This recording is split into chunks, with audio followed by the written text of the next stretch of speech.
Lammiileen Itiyoophiyaa waraqaa jireenyaa dhaabbataa hin qabne Ameerikaa keessaa guyyaa 60 gidduutti akka bahan Kiristiin No'eem itti gaafatamtuun USCIS har'a beeksisanii. Har'a ministeerri nageenyaa biyya keessaa kan Ameerikaa Kiristiin No'eem akka beeksisanitti lammiilee Itiyoophiyaatiif eeyyama jireenyaa yeroof kennamaa ture addaan kutuuf murteessuu isaanii ibsaniiti jiru. Eeyyamni lammiilee Itoophiyaa yeroof kennamaa ture har'aa eegalee kan addaan citu yommuu ta'u, waraqaa jireenyaa dhaabbataa warri hin qabne guyyaa 60 gidduutti Ameerikaa keessa akka ba'anis ibsaniiti kan jirani. Waraqaan jireenyaa yeroo muraasaaf kennamu yeroodhaan kan daangeffamedha malee tikeetii jireenya dhaabbataa ta'uuf yaadamee hin beeku kan jedhanii dubbii himan USCIS kuni haalli Itoophiyaa keessatti amma mul'atu kana booda nageenya dhuunfaa lammiilee Itoophiyaa deebi'aniif balaa guddaa hin qabu jedhaniiru. Haalli kun ammoo kana booda ulaagaa seeraan eeyyama jireenyaa yeroof kennamu kan TPS jedhamu kan waan hin guunneef eeyyama kana addaan kutuudhaan sirna immigireeshinii Ameerikaa keessatti qulqullina deebisuu barbaanna jedhaniiru hoggattuun USCIS Kiristiin No'eem. Lammiileen Itoophiyaa bu'uura seeraa dhaabbataan Ameerikaa keessa turuuf hin qabne hundinuu fedhii isaaniitiin Ameerikaatii ba'uuf guyyoota 60 qabu. Yeroo Ameerikaa gadhiisanis Ameerikaa keessaa ba'uu isaanii akka gabaasan US Custom and Border Protection CBP Home Mobile App kan jedhamu fayyadamuudhaan ni jajjabeessinaa jedhaniirani. Kun karaa nageenya qabuu fi mala salphaa ofiin dippoort of gochuuf kan gargaaru yoo ta'u, tikeettii xiyyaaraa bilisaa fi dabalataan boonasii $1,000 fi carraa gara fuulduraatti godaansa seera qabeessa ta'een gara Ameerikaatti deebi'uu isaan dandeessisu kan kennu ta'uusaas himaniiru. Yoo ofiin dursanii bahuu didan garuu Februaarii 13 bara 2026 irraa eegalee ministeerri nageenyaa biyya keessaa lammiilee Itoophiyaa waraqaa jireenyaa dhaabbataa yookiin giriin kaardii hin qabne kamiyyuu erga eeyyamni jireenyaa yeroof isaanii kenname addaan citee booda hidhuudhaanii fi biyya ari'uun isaa hin ooluu jedhaniiru. Yoo Department of Homeland Security dirqisiisee akka isaan hidhee biyya isaaniitti isaan deebisu taasise ammoo gara fuulduraatti karaa kamiinuu gonkumaa gara Ameerikaatti akka deebi'an heeyyama argachuun hin danda'amu jedhaniiru. Kiristiin No'eem dhaamsa isaanii har'a ibsan irratti. Egaa lammiileen Itoophiyaa waraqaa jireenyaa dhaabbataa hin qabne yookiin giriin kaardii dhaabbataa hin qabne guyyoota 60 keessatti Ameerikaa keessaa akka bahanidha akka kan ibsame jechuudha. Guyyoota 60 keessatti hin ba'an taanaan garuu dirqamaan kan baasnu ta'a jedhaniiru.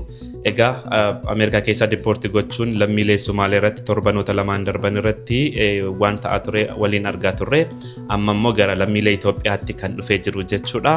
Kanaafuu lammiileen Itoophiyaa guyyoota 60 keessatti waraqaa eeyyamaa yookiin waraqaa jireenyaa eeyyamaa kan dhaabbataa ta'e hin qabdan taanaan akka gadhiistan himaniiru. Kana kan jedhan immoo yoo hin gadhiistan ta'e humnaan hidhuudhaan gara biyyoota garaagaraatti dabarsuus yookiis immoo gara Itoophiyaatti deebisuus dandeenya jedhaniiti kan isaan ibsanii jechuudha. Egaa kun kan ilaallatu kallattiidhaan lammiilee Itoophiyaa warra waraqaa jireenyaa dhaabbataa hin qabne qofadha. Warra waraqaa dhaabbataa jireenyaa hin qabne yookiin ammoo warra yeroodhaaf qofa temporary warra kennameef jechuudha. Waraqaa jireenyaa temporary kan ta'e TPS jechuudhaan beekama. Yeroodhaaf kan kennameef qofa kan ilaallatu jechuudha. Egaa dhimmi kuni kallattiidhaan lammiilee warra yeroodhaaf waraqaan kennamee fi warra waraqaa jireenyaa immoo eeyyama jireenyaa hin qabne. Kana kan jedhanii Kiristiin No'eem Itoophiyaa keessatti haalli jireenyaa amma jiru sodaa fi balaa lammiilee irratti waan geessisu waan hin taaneef eeyyama yeroof kennamu kana Ameerikaa keessatti addaan kunneerra gara biyya isaaniitti deebi'an rakkoon isaan mudatu waan hin jirre jennee amanneefidha jedhaniiru. Egaa isaan kanaa jedhan malee lammiileen Itoophiyaa hammamtuu waraqaa jireenyaa yookiin eeyyama jireenyaa dhaabbataa malee Ameerikaa keessa jiraasa jedhamuuf lakkoofsa muraasa ta'uu danda'a.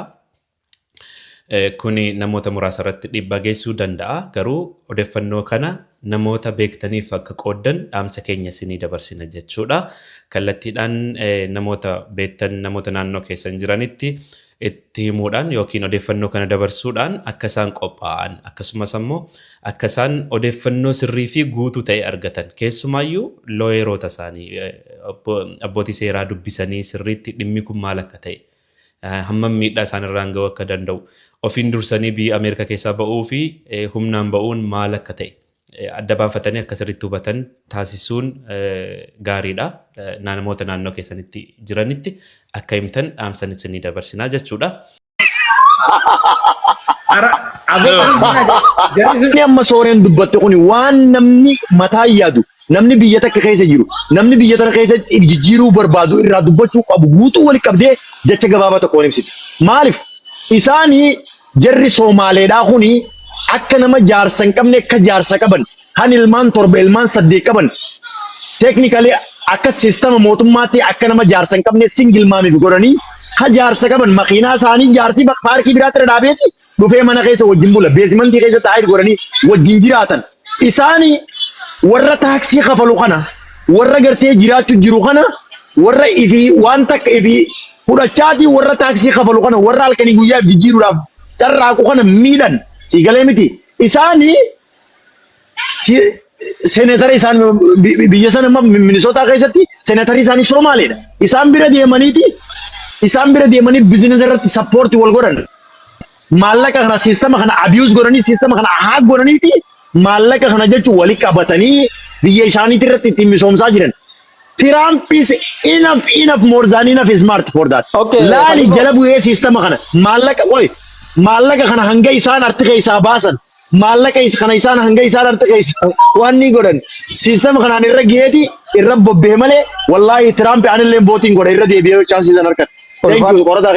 Ulfaadho hayyeen dhageeffadha akkuma isin dhageeffadhatti ani paartii dimokiraasii bakka bu'eetiin bakka dimokiraatik paartii bakka bu'eetiin bakka tana jira isin riipaablikaanota siizina dhufu kana midterm elekshinii nyaadhamuu jirtan akkamiin nyaadhamuu jirtan yoo naan jette New Jersey governor race nyaadhamtanii jirtan takka qabadhu GOP dha kunis biyak Senate House kana control godhuu fi akkasumas deebii Virginia election irratti Virginia nyaadhamtanii jirtan akkasumatti Miami kanas nyaadhamtanii jirtan filannoo kana sadeenu waan isa ajaa'ibsiisu isteeta amma Miami fudhatte dimokiraatonni waggaa 30 bakka sanitti mo'atanii beekan garuu har'a waan ajaa'iba sitte yeroo duraatiif isteeta kanarratti mo'atan paartii dimokiraatota jechuudha. Kana jechuun Tirampis ni beeka warri maagaan jechuun meek Ameerikaa giriit ageen warri jaanis ni beekan isteetota hundarratti Niiwuork irratti akkasii nyaadhaman jara keenya waan beekuu qabdan paartiin riipaablikaanota hottee jirti maagaan distrooy ta'ee jira. Gaafa Charles Kirki assassinate achirraa eegalee maagaan faca'ee jira. Gaafa uummattu nyaadhamtee jirti paartii riipaablikaanota garuu immoo isin isaaf voot godhuu waa'ee siyaasaa Ameerikaa tana hedduun hordoftan ta'a. Wanni kun dhufeef yeroo ammaa kanatti epistem faayil jedhanii jira jedha kan epistem faayiliin kuni tujjaaronni addunyaa kanaa dhalaa wajjin sagaggaalummaa hin dalagin faayila san keessa hin jiru tokko hedduutu jira fakkeenyaaf Saudi Arabiyaa irraa Dubaay irraa epistem faayilii kana dhiyoo kana senatoroonni Ameerikaa voot godhanii waan sana akka gadhiifamuu jedhanii murteessan.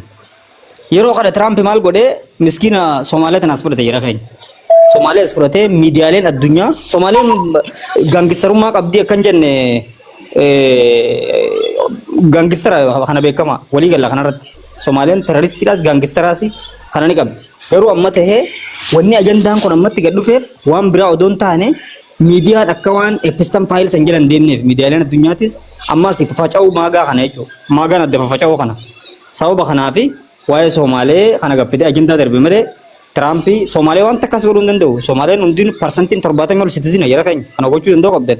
Somaaleen Ameerikaa kas jirtu parsantiin 70 ol bareedaan udalage eega dhufee kana jijjiirama waa sadiin udalage nama Ameerikaa fi Kanadaa iddoo bizinesa waa dalaguuf tokkoffaa Kanadaa amma isin Ameerikaa Minnesota amma Somaaliyaatu iskaam godhu jira miti Kanadaa Hindiidhaatu iskaam godhu jira Kanadaani yeroo hunda to'annoo Hindii jalaa bahuu hin dandeenye na fakkaate ammallee achuma jala jira.